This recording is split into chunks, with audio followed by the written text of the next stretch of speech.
Gentle Anchor Podcast, conversations that steady the heart. Hosted by a mother and son, this podcast explores what it means to speak honestly across generations. No topic is too tender, just real conversations. Michelle and Noah speak with honesty, curiosity, and zero taboo. It's not about giving advice or solving problems. It's about showing up with openness, listening deeply, and being emotionally available. Whether you're a parent, a young adult, or simply someone learning to listen more bravely, you're welcome here. Gentle disclaimer. This podcast is a space for personal reflection, honest conversation, and emotional curiosity, not professional advice. Michelle and Noah aren't therapists, just a mother and son exploring what feels true in their own lives. What they share is rooted in personal experience, and they trust listeners to take what resonates and leave the rest. Stay anchored in your own truth. This episode includes open conversation about mental health struggles, including mention of suicide. Please take care in how and when you listen. Hey guys, what's up? I'm Michelle. And I'm Noah. Welcome to the podcast. We've got a good one in for you today, so we're excited about it. It's a little bit of a deeper one, but it's okay. We're gonna roll with it. But as always, we welcome you here, and we're gonna start with that drift check. So, how you doing, Noah? I'm good. How are you? I'm good. I had a busy weekend. And we're gonna start with the elephant in the room. Burnt my head on a curling iron. You can't really see it in the video, but listen. Now it's a sore eye when you stare. Listen, I can see it, and that's what matters. I had to take a little quick trip back east where I grew up, and my goddaughter was getting married, and so I was curling my hair for the wedding, and burnt my head. So every photo with you this weekend was pretty much with me. Yep. And shout out to Danielle and Kevin. Congratulations. Happy birthday. Congratulations on the wedding. But yes, every picture has anyway. So that's my weekend. It's great. So, and you got to go to a Vikings game last night. Yeah, I went to a wedding on Saturday. That's and then I went to a Vikings game, which was a lot of fun. You had an eventful weekend as well. It's been a very long weekend, and then had class today for, like I said, my master's program, and I have a lot of exams and practicals and stuff coming up, so I'm a little bit more on the stress side of things today, but we're getting through it. Yeah, for sure. It, we ball. Yeah. So no, it's good. Good. I'm glad. Yeah, I got a new whiteboard so I can do my studying, so that's currently what all that is back there. So very nice, very nice. We like it. Love to see it. Anyway, so we're going to get into this episode, and it's a deep one, guys. The idea of this episode has been something that Noah and I have been talking about since the very beginning, and kind of why we got into doing this podcast. And not the only reason, but part of the reason is because when Noah started college, he had a little bit of a mental breakdown, I would say, and had a lot of mental health issues going on. And so that's what we're going to talk about. And we're going to start it with me and how it's going to go is I'm going to ask Noah questions just to make it a little bit easier for him to talk about and stuff. So are you ready to get into this one, buddy? Yeah, I just kind of also want to preface it with my experience about my mental health stuff is much different from everybody else's, just because I'm going to be explaining to you guys kind of things that I dealt with and have gone through. That doesn't mean that any of you guys' mental health stuff is less important. It's not that I'm trying to make it all about me, but it's one of those things that if you guys hear my experience and kind of how I've went through things and handled it, maybe it can help you guys too, especially for those younger males that are maybe struggling with some mental health stuff. The idea is that I wanted to put my story out a little bit and just be a voice for you guys that have or are going through things. So again, all this is not me trying to make you feel less than or, that I'm more important. It's just, it's a struggle. It's my experience. So I just wanted to preface it with that. And then also, it's kind of a deep one. So we're going to get into it. Yep. So Noah, tell us a little bit about when you first started college. So you had been home your entire life. Mm-hmm. And then you went away to college. You went to an entirely different state, to somewhere that you didn't know anybody, you didn't know what to expect. And it was hard for you, especially because of the relationship that you and I do have, being alone, taking care of yourself, cooking your own meals, preparing for school, going through a whole different college, experience. So how did the mental, how did that become an issue, Yeah. and where did that start? Honestly, I want to say that my first experience with any form of like mental stuff was in grade school. I started experiencing anxiety from a very young age. And back when I was born, I mean, so I'm 21, so I'm not saying that I'm that old, obviously, but even in the last like 10 years, mental health has become more apparent and more something that's talked about than when I was younger. Anxiety was something that I definitely experienced at a young age, but we didn't really ever talk about, right? Like simple stuff such as just waking up in the morning and going to school. That separation anxiety that we talked about from the time that I was super young, Yes. it was very, it was there, but I didn't do anything about it. I don't think that we recognized what it was. That's To fair. be honest, it was just oh no, you're like just not in the mood to go to school today. Or no, Right. you're just like, you're kind of overthinking about how you're feeling, something like that. And not that you ever, like told me that my feelings were not valid, but just like, Right. We just I mean, didn't know how to, we you just didn't couldn't know recognize it. exactly how to recognize it. And so I think it's also hard as a parent to like almost accept that maybe your kid from the time that he's 7 years old is like already dealing with anxiety. Like, no, I Yeah. don't think that people want to, not that you didn't want to deal No, with I it, know but what you just mean. like, they're 7 years old. Why are they so stressed already? Right. Yeah. Or, And or having the mental capacity to understand that, right. right? As a parent, like you don't see it. Exactly. And so Yeah. that's kind of where my anxiety started. And Okay. then during COVID, Oh, yeah. is kind of where my anxiety really took place. So I was at this point a sophomore in high school. And while everybody else was thriving and loving COVID because they didn't have to go to school, I was a worrywart and believed that I had to be perfect. And I think that my anxiety stemmed from school. That's me kind of like where it all started. Was my biggest trigger was having such high expectations of myself that everything needs to be perfect, that I need to be perfect, that the world around me is not perfect unless I'm perfect. Yes. And not only in school, but in everything around me. And I was afraid of being a failure. And so I kind of was dealing with anxiety for my entire life. And then I, as we talked about, went to college and something kind of just shifted. It went from me dealing with anxiety about school to me dealing with anxiety about everything. And I didn't know how to control myself or handle that, Okay. that it shifted from anxiety to funks here and there of, bouts of things are good and things are bad.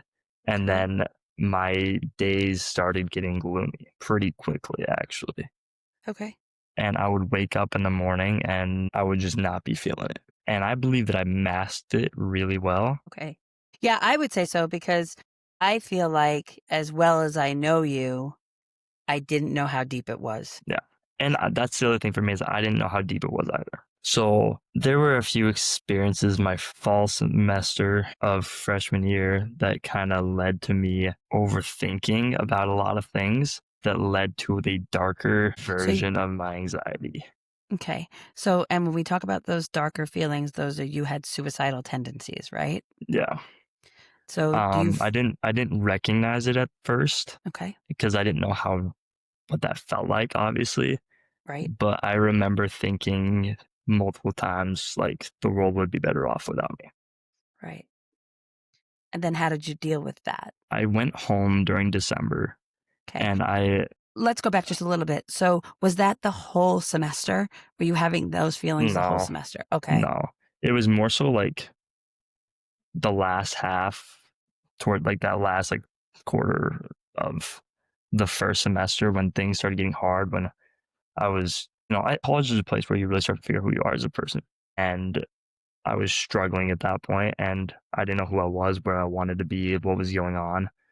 And things were just so complicated that my initial thought was, I'm no good to anybody around me. Right. I'm And no I good to do remember, myself. yeah. I do remember having conversations, us having conversations about that. You never used the term suicide with me until I don't even know when that was. It was sophomore year.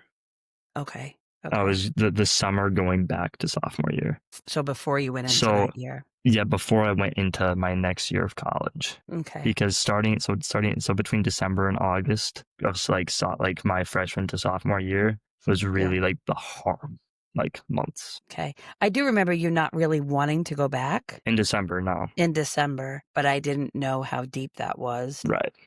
I do know that you were struggling with going back. Right. And all of that to say, I have to like give, in all of this, I have to give a shout out to like your roommates, like Daniel and Mason. Like they are amazing guys and they did so well and they still do. Like you're, they're your best friends right now. And so I have to give them because they did the best that they could with the situation. But anyway, go ahead. Yeah. I didn't really tell them, to be honest. They just I noticed that like I would just go to them when I needed to be around people. Good. Like I needed an outlet. I needed something like joyous in my life. Yes. And I would like kind of transition myself towards them more like frequently. Which is so good. Yeah. But so go ahead. So you go back, you go, you're starting back into your second semester. I want to say that my very first like deep suicidal thought was in December when I was at home. Really? I remember one night having a really bad anxiety attack and panic attack about, I don't even know what, just something. And I don't know how deep I want to get into this, but I was laying in bed one night and I genuinely was thinking about a plan. But the one thing that saved me from that was that I was too scared of how my family would take that. That I always, even though I had a lot of these thoughts, my family was the ones, that anchor to my set. Oh, that's good. Is that I have such a supportive family and such a, have such like that base that I couldn't do that to them. Okay. As horrible as that, my situation felt. And, just like when you're in that darkness and that depression, you don't know, like even, you can have a bad day without even being a bad day. Yeah. So even when it was dark, like my family was my light. Okay. And so whenever I would think about something like that, I started crying because I'm like, I can't do that to my family. Okay. And anyway, so then I go back to school and that's when I got into counseling for the first time. So we had, because I think we talked about like over the break in December, we did talk about you getting some counseling. Right? And so, is that correct? Yep, that is correct. Yep. My school offered free counseling. It's like 10 sessions. So I remember going to counseling like every other week because I needed it to last like 16 weeks until I was able to go home and get further counseling. Yes. And I just want to say that anybody who is thinking that they don't need counseling or that they do need counseling, highly recommend it because it honestly is one of the, it saved me. Yes. We are big advocates for counseling. We are. Yeah. And it is one of those things where I went to counseling weekly and, they always were like, how are we doing? And I was like, great, I'm great. Right. I don't know. So yeah, that's kind of like how I got started on counseling. And then for me, it's always these funks. Yeah. So I'll have really good periods and I'll have really bad periods. During those bad period, like up until that August of going into sophomore year is when we would be the most scared about things. And again, at this point, up in like, I still hadn't used the word like suicidal with her. With me. Yeah. Right. I just knew that you needed counseling. So that was something that I recommended. Right. And I said, hey, let's get you into this. And I guess so it wasn't until afterwards. That summer. Yeah. And that was afterwards. Mm-hmm. And we had built some tools for you and we had put a plan into place and all that stuff, which I actually don't think we put the plan into place until you started school.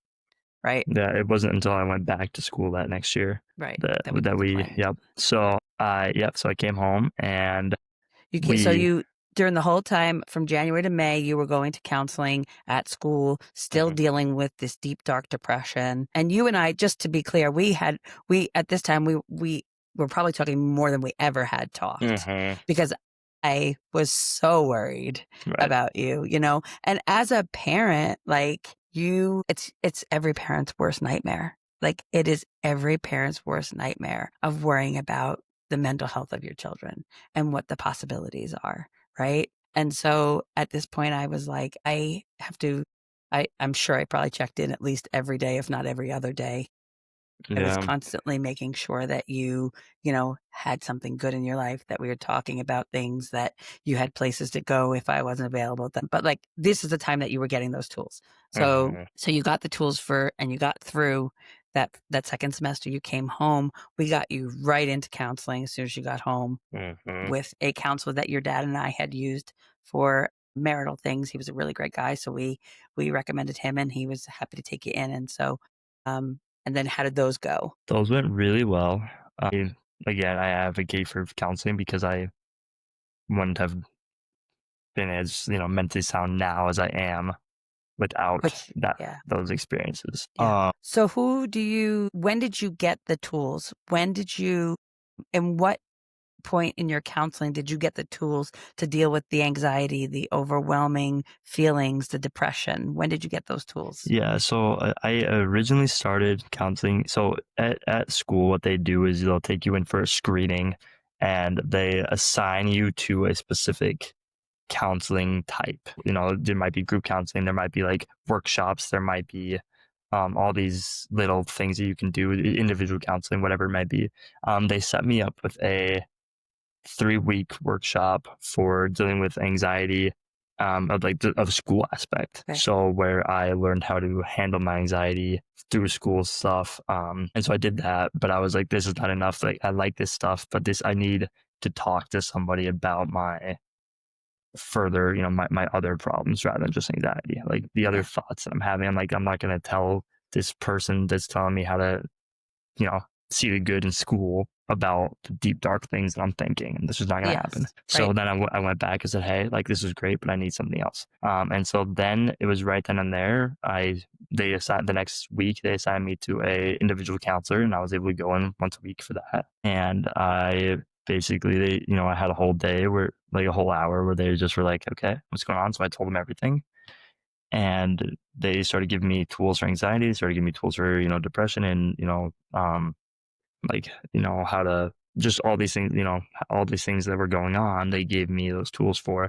And every week they would give me like some homework that I had to do to, prepare for the next week. And putting those tools into application when I felt it. And it wasn't until I went back home to counseling that I really got some clarity on the things that I was feeling and thinking, because the school counselors were fantastic. They were great. I built a great bond with them. You did. But they just didn't give me the same advice that my counselor back home did. So I finally, I had an experience that summer, and I was laying in bed one night with the same problem, and I had been in a funk for a week. So it was this like, just things weren't going well. I was just like this week. I was feeling gloomy about everything. I think that we talked every day about something. I'm like, I'm just in the dumps. I'm like, I can't seem to pick myself up, and I'm in the dumps. And then some other events happened that same week that finally led me to just feeling like I wanted to give up. Yeah. And that was the first time you told me. And this is the first time that I was laying in bed and I was like, I don't know what to do. Like, I'm having these thoughts. I don't know what to do. And I'm kept thinking to myself, I'm better off dead. I'm better off dead. I'm better off dead. Like, I don't want to handle it. I can't take this anymore. I'm better off dead. Like, everybody will be better without me. Like, that's the constant thought that I had for like an hour straight. And I was terrified. I was sitting in my room. Instead of talking about it, I went outside, and my thing was always doing something else to keep my mind busy. I went outside and I grabbed a baseball and I was just throwing that at something for an hour, listening to music. And I was like, absolutely not. I can't do this. I'm done. Like, I'm done. Like, I can't do this. And then I went back inside and I was thinking about every way possible to be done. I thought about the things that Dad's gun cabinet downstairs. I thought about any knives that were in the house. I thought about all these things that were available to my use in the house. And then I finally said, I can't do this. And I walked out to the living room. I said, shaking.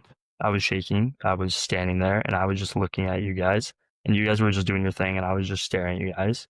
And you looked up from your computer like, what's wrong? And I just started crying. I just couldn't do it.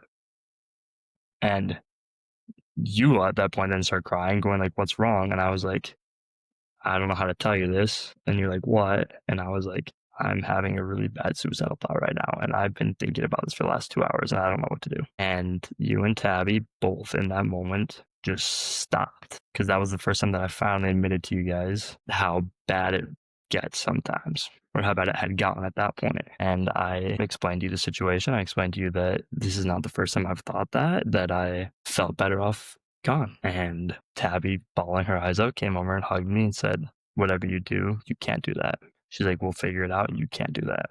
She's like, I don't want to live in a world where my brother's not in it. Yep.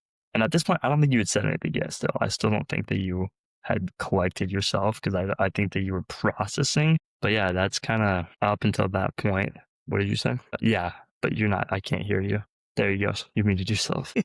I said that was the bottom. That was the bottom for it. That was Yep. the rock bottom. Yes, I remember that. And I think from that point, it was, okay, this is more serious than I thought. This is absolutely, obviously, 100% more serious than I ever thought it was. And so this is the real part that Noah doesn't know. And can I intervene real quick before you? Of course. Yeah. Okay. So we had this whole conversation, and then I hadn't gone to counseling yet this week. So this was really good that week. Yep. So this was something that I was like, okay, like she goes, when you go to counseling, you're gonna talk about this, you're gonna figure it out. How I mentioned earlier that I hadn't gotten that clarity on like what was going on was that my counselor told me that there's a difference between active and passive thoughts. Huh. Oh, yeah, I guess I remember that. When it comes to suicidal thoughts in general, but specifically this. And he wanted me to replay the thought process in my mind. And he was like, active versus passive. And he said, the amount of times that you've like thought this, like how many have been active and how many have been passive? And I said, of all of them, a majority of them have been passive. I said, but this one felt active. And so passive is it just kind of quickly pass? Is it something that you feel for like 20 minutes and then it's gone? Or is active, you've been thinking about this for days and you legitimately put a plan in place? And I said, in that case, it was more of a passive thought because I hadn't truly put a plan in place. I said, but when it happened, I was thinking, I was creating that plan. Yes. And so from there, anytime that I felt that, I always had to remind myself, this is a passive thought. This is a passive thought, because I know that this isn't something that's going to happen to me. I'm like, and then, my tools came into place and all those things. So, and we're going to talk really quickly about your tools. Yes, we will. But yeah, so I just wanted to say that like there are two differences. There's an active thought and there's a passive thought. So always think to yourself first, active or passive. And if it's active, go talk to somebody right away. So even if it's passive, go talk to somebody right away. Yeah, talk to somebody. Just talk to people. So one of the things about depression and anxiety and suicidal thoughts and stuff for someone that you love, as a person, and this is just, I guess, for me, as the person that Noah always comes to with all of his feelings, thoughts, anything, I hide really well how they affect me, right? Because I'm the mom. I have to be strong, and I will always do that. It doesn't matter.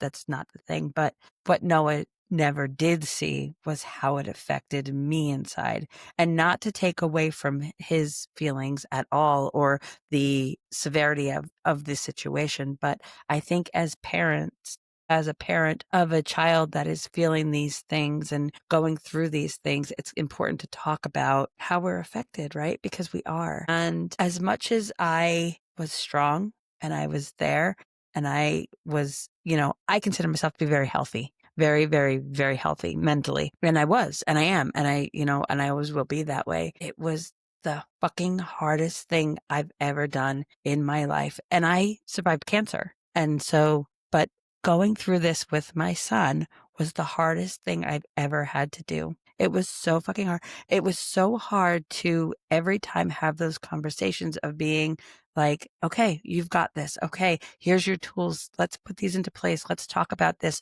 Always remember I'm here. When deep down inside, I was like, what if I say the wrong thing? What if I've just done the absolute wrong thing? I've turned him around. I've made him feel like, like there was always that thought. These are raw feelings that Noah's having because he doesn't know this. But it was constantly there. It was constantly there. what I always did was, okay, I know that we have this connection. And if I hold on to this connection, if I know my son, I can talk about these things and maybe make a slight little joke and he'll understand that I'm doing the best that I can, that I'm kind of coming around the best that I can. But it was always there. It's not anymore. Like now I know that we're good and stuff, but I constantly worried about saying the wrong thing and doing the wrong thing or having the wrong reaction or not being available. That was my biggest thing was like, what if I'm not available? What if he needs to talk to me? And what if I'm not available? So that's when we made a tree. And I was like, cause that's where that came from. I don't know if you know that, but that's where that came from was what if I'm not available? Okay. If I'm not available, next comes Tabby. If Tabby's not available, what comes next? Cause Noah's dad, Jason, works out of town. And so sometimes he's not available, he's not home. So it was really hard for us to put him on that tree. But I had others in place, like my best friend, my brother, like people that I knew I could trust. And I told them at that time, I was like, listen, like this is what's going on. If Noah calls you, if you see a phone call from Noah, that means his first two tree people were not available. And that was me and Tabby. That means you're up. You better answer. And they were like, okay, we got this. And that's why that went into place because I had that feeling of what if I'm not available? What if I'm not available? So anyway, yeah, I still have those feelings, every now and then, because sometimes you'll come to me with, I'm not feeling great, but you are so much healthier now that I rarely have those feelings. And I know that you're doing okay. Let's talk about, anyway, sorry. I know that was. Why are you apologizing? Well, I just didn't, it was so hard as a parent, like hardest thing I've ever had to do as a parent, for sure. Supposed to be strong for you, but we did it. We survived. What? Do you have anything to say? I feel like a dick. Oh, baby, don't do that. That was not like this is guys, this is 2 years ago. And so now we just kind of talked about it a little bit before we started. Noah's feeling a little bad about not ever checking in with me on that. And I said to him, this is the thing. Here's the thing about it is I don't ever want you to feel that way. I don't ever want you, because in those moments, it was always the most important thing to take care of you, to make sure that your mental health was stable enough for you to stay on this earth. Right? So it didn't matter how it affected me at that moment. It did not matter. And I will say that forever, to the end of time. That did not matter. The most important thing was making sure that we had the conversation and talked as long as you needed to talk, as long as you wanted to be on the phone with me, as long as you were okay. Right. Those were the important things. So yes, as a parent, we are affected, but that was never the first intention. That was never, how am I going to deal with this? It was always, let's take care of you. Right. And Tabby got an earful. Like Tabby was, I'll be quite honest with you, Tabby was a really good, solid outlet for me afterwards because she was always there. And sometimes you had to call her because I was not available. So I don't think it ever got past. Did it ever get past where you had to call somebody other than me and Tabby? No, I don't think so. I think that at that point I went to one of the boys, if I'm being honest. Right. That's great. That's okay too. That's why I say like Mason and Daniel were key players in this whole thing too. Right. But like if it didn't like if Tabby or I, had gotten those calls, we both really helped each other through it. Like she would say, okay, this is what Noah was doing. And she would tell me, and then I would still check in with you. Even though I know she dealt with it and she helped you through all the time, I would still come back and say, okay, like, let me just double check. Like, let me just check in. So, but anyway, so that's how we dealt with that. But let's talk about those tools. So when was the first time that you heard the word tools in the text context of using them to help you through an episode? I want to say pretty close to my second or third time in counseling, like when I first started. Yeah. They asked me like how I handle it. They're like, what do you do to combat these feelings, these emotions, these thoughts? What do you do to alleviate some of this pain off of your chest? And I was like, what the hell does that mean? I don't know. I'm like, you want me to pick out my cool blue toolbox? I was like, I don't freaking know what you're talking about. I don't know. They're like, all right, so essentially you have these tools, which are these coping mechanisms. Yes. And these mechanisms are the first things that you go to when you're experiencing an anxiety attack, a panic attack, a depressive episode? These Well, are when you feel things, it coming on, or right? you would, yeah. And I, since this, have gotten a really good grasp on when I'm feeling something Yeah. coming on. And so I typically can kind of combat it now. And as you said, like I'm pretty healthier now and having, a greater understanding of what all this stuff feels like. And I'm able Yes. to kind of differentiate, okay, is this anxiety attack? Is this a panic attack? Is this, something a little bit deeper? Yep. And yeah, so I mean, I started learning my tools pretty quickly. And then every week I would go back and they would, reintroduce something new. They would ask me, did you like this one? Do we want to adapt it somehow? Do we want to work through with something else? And so, just for instance, here, some of my favorite ones that I've learned have been, I was going to ask you that. So good. Go ahead. yeah, I've really enjoyed the five senses. So, you pick five things you can see, four things you can hear, three things you can touch, two things you can smell, one thing you can taste, one thing you can taste. So, that one's been really helpful for a grounding technique. So, what that does is rather than thinking about the things that are stressing you out, causing any thoughts, it's causing you to focus on, your senses, causing you to reel in the things around you, as a grounding. Another one that they taught me was finding your bearings. So sometimes with anxiety or other episodes, you kind of feel not here. You kind of just feel lost in your thoughts, lost in space. And so they taught me to feel the ground beneath me and to anchor myself. So deep breaths with specifically focusing my head on my feet below me. So I can, you can kind of you rub back and forth with your feet while thinking about what's below you. They also taught me some breathing exercises. So you can do box breathing, or you can do this kind of a deeper breathing. You'll take a deep breath in, and then at the very top of this, you take another deep breath. And then now you're officially as full as you can get. And then you slowly exhale. So it's more of like 4 seconds in, 7 seconds out kind of thing. Okay. Or 8 seconds. I don't even know what the seconds are. I never really count sometimes anymore. I just, and that kind of teaches you to collect your breath when your chest gets full and stuff like that. Right. And then as for just normal coping mechanisms, when it came to me finding things to make myself happy, Yes. Which are things that we talked about. There's the things that we talked about. Yes. In the moments of, whenever I'm thinking too much and getting into those dark things, that I have to do one thing a day that, brings me joy. And so for me, that was either playing baseball, that was going outside and, go outside and like just being with nature, going for a walk, drawing, whatever it may be that kind of helps me focus myself and relax, and just kind of helping myself ground myself a little bit more. And there's all these different techniques that we learned, but kind of help me. You have more than that. I have more than right? that, but there's just a few that I've. Right. Okay. Talking is a big one that we do. Know if he's feeling it, an episode we'll call and we talk about, how you're feeling and things like that. And then if he forgets that he has tools, I remind him that he has tools. Which is pretty often. Yes, that happens a lot. Like he's like I think the initial reaction, because we talk so much during, all the episodes, the initial reaction is, let me just call mom. And that's great. I love it. But I always have to remind him and say, hey, you have these tools. Like, did you go out and, hang out with the boys, or did you go, play Frisbee golf, or did you did you have any fun today?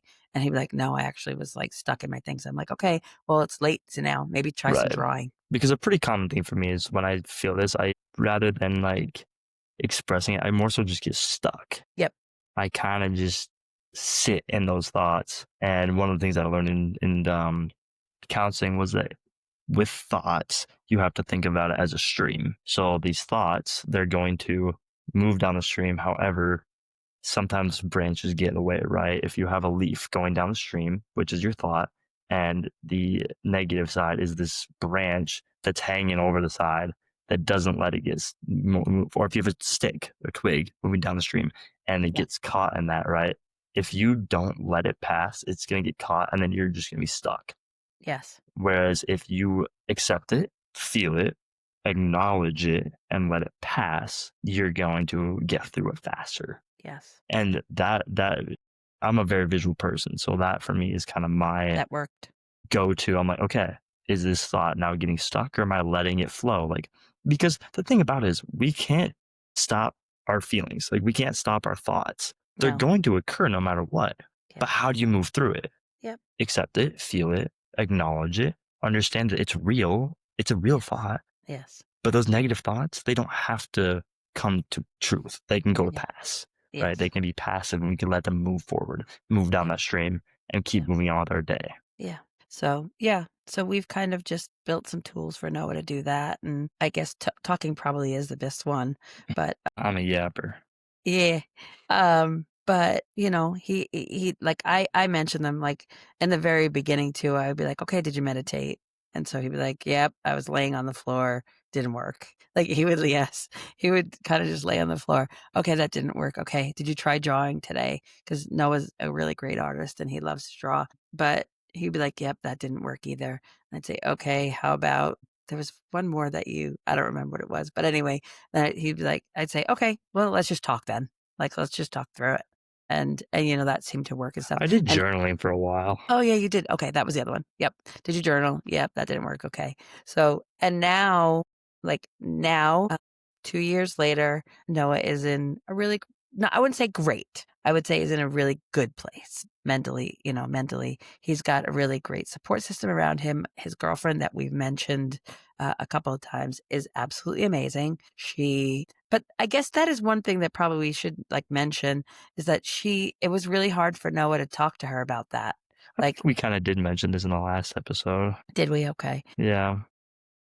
So but now she's really great and she's somebody that he goes to when he needs to. Went to her today. Good. That's awesome. But I think that it's really important to just have that person or somebody that you can always talk to and kind of feel out and, just feel safe with, And those tools are really, really good. I'm grateful for them because I don't always have the answers. What? I don't believe that. I don't always have the answers. And so I feel like sometimes if I can say, okay, did you use a toolbox? Like, did you take something out of your toolbox? Oh, maybe that'll be the quick answer. I don't have to, but I think that, and now we have conversations, Noah and I, are talking all the time. I'll always say, are you okay? Are you doing okay? Yeah. At the end of the conversation, I'd be like, you good? Do we need to talk about anything else? Is there anything else you're feeling? I don't know if you notice that, but I notice. Okay. The conversation is always, wait, is there anything else? And there either will be or there won't be. And so usually there is. Usually there is, but sometimes we were talking earlier today and I said, okay, are you okay? And you were like, yeah, I'm all right. And I said, okay, as long as you're okay. And I think Noah is really good now about telling me the truth. If there really is, because I feel like you said, sometimes there was times when you didn't want to tell me because you didn't want to be that burden, right? I think that was the biggest thing, that I just didn't want to be a burden to people. Yeah.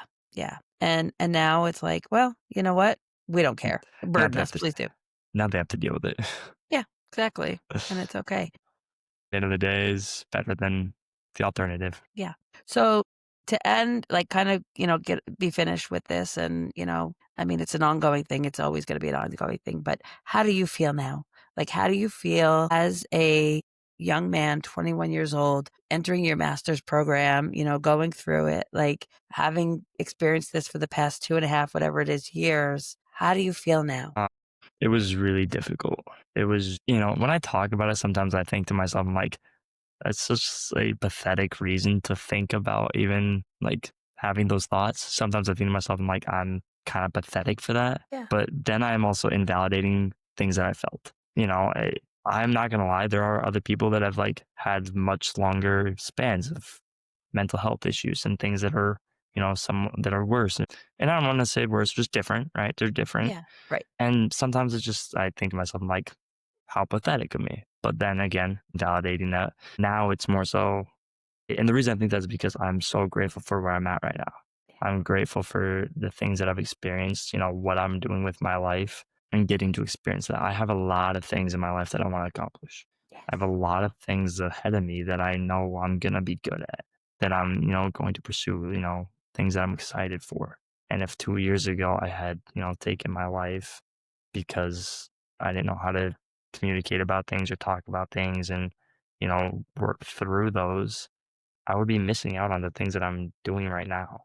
Right. right? And I'm grateful that I didn't do that. I'm grateful for God on my side for Yes. helping me through that, and I prayed a lot to God for my life every day because, I don't want to miss out on the things that I'm doing right now. Yeah. So, I mean, it was a difficult time, but one, it made me stronger, I think. I do think that I had to go through that. I'm not that person that believes that things happen for like everything happens for a reason. Exactly. And God gives his tests to his strongest warriors, So I think that, that was a very frustrating test, but we got through it and it made me a stronger person. And it taught me a lot about mental health. It taught me a lot about who I am as a person, the things that and I'm not gonna lie, a lot of people now come to me for advice. Like Yes.